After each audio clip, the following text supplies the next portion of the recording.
My guest this evening, Avi Melmed, is a former Israeli intelligence officer. He's also a Middle East and geopolitical intelligence analyst joining us on the broadcast. Avi, thank you very much. We have Huda Abu Arqoub. She's the director of the Alliance for Middle East Peace, joining us on the broadcast. Huda, can I start with you? It seems that humanitarian aid, will now finally start coming into Gaza. Is there a sense of relief as far as the people of Gaza and Palestinian people are concerned? Thank you for inviting me to speak today. I'm also a Palestinian social justice and peace activist. And I don't think there is any sense of relief while we are losing 100 children on a daily basis in Gaza with no water, nothing. And the humanitarian aid is a way to address the catastrophe in Gaza, but it's not the whole way. I think we need a ceasefire now. And I would also add that it's for the protection of the hostages, the Israeli hostages, whose one of them is a friend of mine as a Palestinian. I have a friend who is a hostage in Gaza, and I have family members who lost their lives in that bloody conflict. Every time Israel launches these wars, they declare winning.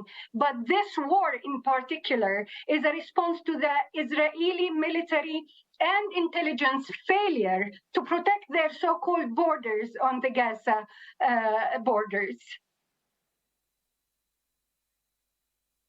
But Huda, nothing can justify what the Hamas has done in Israel. We've all seen the pictures come out. And no decent, civilized person can back Hamas and what they did with Israel. The Palestinian people on its official and non-official levels denounced Hamas's actions. But we also are asking the world to speak fairly for the Palestinian right to defend themselves and for protection and security. And in the same breath, they call for Israel's right to defend itself. We are the people who are under occupation. We are the people who are being bombed from the skies. We are the ones who have more than 3,000 people losing their lives in less than 1 week. And I am, again, confirming my firm belief and condemnation against any form of violence, whether it's coming from Hamas or coming from the structural violent structure of the Israeli occupation. Avi, would you want to come in here? What Huda is saying is that there needs to be a ceasefire. There needs to be a ceasefire because what you're doing is not just harming Palestinians and the people of Gaza, but your own people, the hostages that Hamas has taken.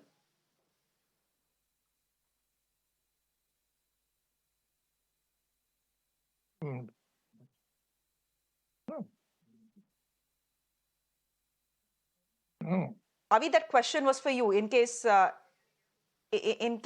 you heard me. Should I repeat my question if you can hear me? Are you asking me? I'm sorry. Yes, Avi Melmed, that question was for you. Huda is putting out a point that what is the need of the hour is a ceasefire, because till Israel keeps firing missiles and rockets into Gaza, what it is doing is putting its own citizens in danger. The 200 hostages that have been taken in by the Hamas, that what you're actually ending up doing is not just killing Palestinians, but also putting your own citizens in harm's way. Thank you for having me. The need of the hour is to eliminate Hamas and ISIS and Islamic Jihad in Gaza Strip. When the international coalition was fighting ISIS, the twin brother of Hamas, the international coalition didn't ask what was the need of the hour. The need of the hour is to eliminate Hamas military capacities, because this is the only way that in the end of the day will secure Israelis and Palestinians, will provide Israelis and Palestinians, including in Gaza Strip, hope for a future, hope for life. Hamas is a genocidal organization. He is the brother of ISIS. He brought disaster, death, demolition upon his people in Gaza Strip. People in the Arab world are condemning Hamas, loathe Hamas. The lady that was speaking basically said that the people of Gaza Strip are under occupation. She is right. They are under occupation of Hamas. But as long as Hamas and Islamic Jihad could be playing a role, a destructive role, terrorizing, killing, raping, butchering babies, serving the Iranians' interest, inflicting death and destruction, there will be no peace, there will be no path for prosperity, there will be no hope for either Palestinians nor Israelis. The need of the hour is to eliminate Hamas and Islamic Jihad military capacities. The world understands that. The world says that very clearly, very openly. This is what should be done, and it will be done. But Avi, fact also is that the Middle East is extremely upset with the bombing of the Gaza hospital where 500 people have been killed. Now, I know that Israel has denied a hand. I know that Israel is putting out proof that suggests that it was not them. It was a Palestinian terrorist organization that by mistake actually ended up bombing the Gaza hospital. But the fact is that people in the Middle East are not buying what Hamas is saying. There is anger in the Middle East against Hamas after the hospital bombing. There is anger on Hamas before and after the bombing. There is anger on Hamas in the Arab world and the Palestinians for years for the death and destruction Hamas has inflicted upon Palestinians and Palestinian people.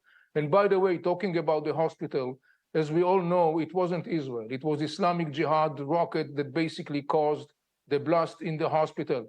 People are throwing numbers, 300, 500.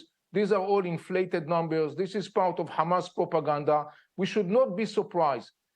ISIS twin, Hamas, who butchered babies and raped their mothers in front of them, can easily lie. So we all know that. And you're right, people of the Middle East are furious with Hamas. They fed up with Hamas, but it didn't start today. It has been going on for years. The issue is that Hamas, because it's the twin brother of ISIS, is oppressing its own people in Gaza Strip, executing people, oppressing people, torturing people, and so on and so on. The need of the hour is to eliminate Hamas and militant Islamic Jihad, ISIS twins, so they will not able to continue and to play a destructive role. The world says that. Israel says that. Arab states are saying that, and people in the Middle East are saying that. Today, of course, Huda, India's Prime Minister has dialed the Palestinian president, assuring offering condolences for the 500 people who were killed in the hospital attack, and B, assuring that humanitarian aid from India will continue.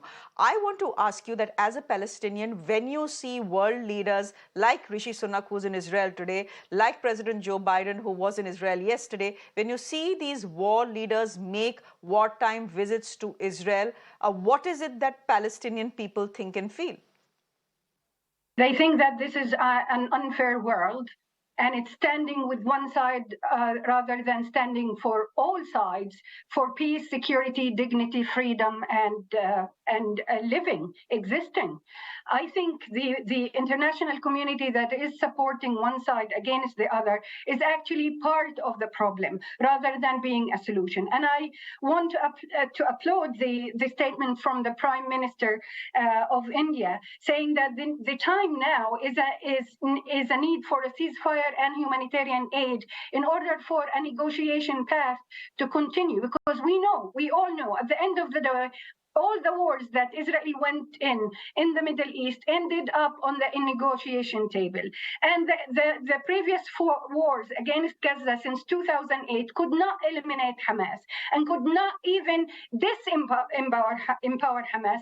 On the contrary, it actually empowered Hamas more regionally and internationally. We know for sure as Palestinians, ordinary Palestinians, that the money that being funneled to Gaza, to Hamas, is going under the nose of the Israeli security. And we know that Israel now is fighting its failure as an entity, as an occupying entity, failing to protect its borders and citizens around the borders of Gaza. It's a retaliation war against human beings in Gaza. It's not against Hamas.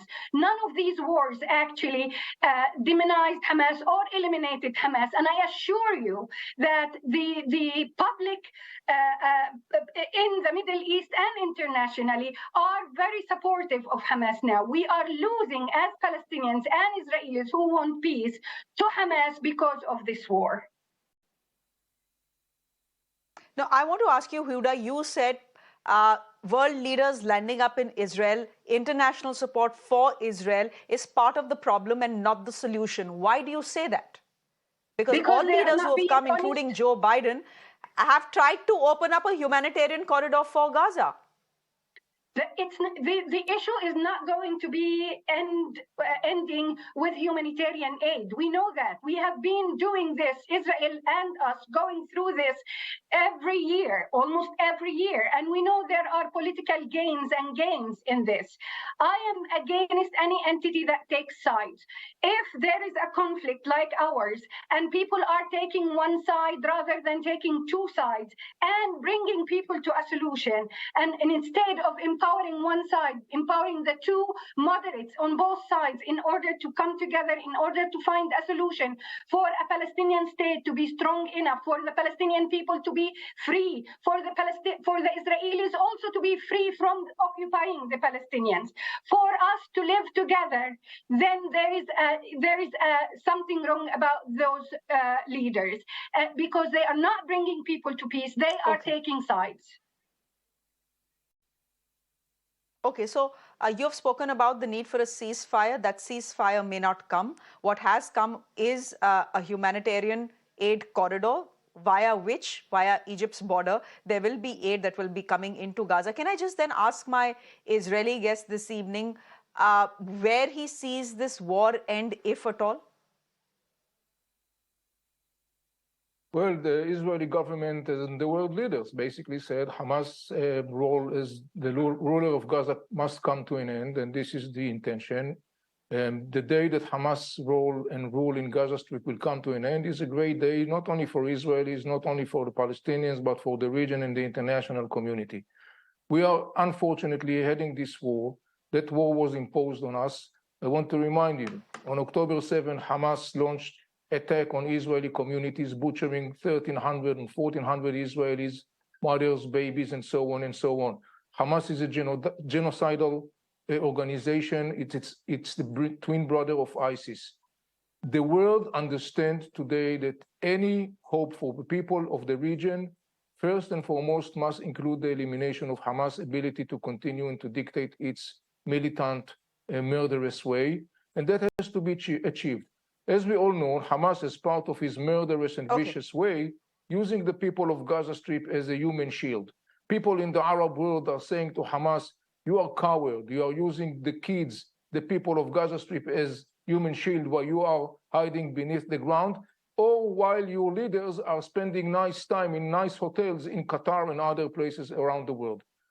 This is what has to be done to eliminate Hamas and Islamic Jihad military capacities so people, Israelis, Palestinians, and others will have peace and prospect. What is not less important is indeed to make sure that there will be as much as possible less collateral damage, as much as possible innocent people will be hurt. That's the reason why Israel ordered and asked time and time again. Well, innocent people have been killed on both sides of the border, Avi. To move to the south part of Gaza. Innocent people have been killed on both sides. There are 3,000 people in Gaza who have become what you call collateral damage. So there is tragedy playing out on both sides. And I think one thing is very clear, that this war is not coming. It's going to be a long and hard war for both sides. We'll leave it there for the moment. Huda, thank you very much. Abi, thank you. I'm out of time, I'm afraid. Thank you very much for joining us.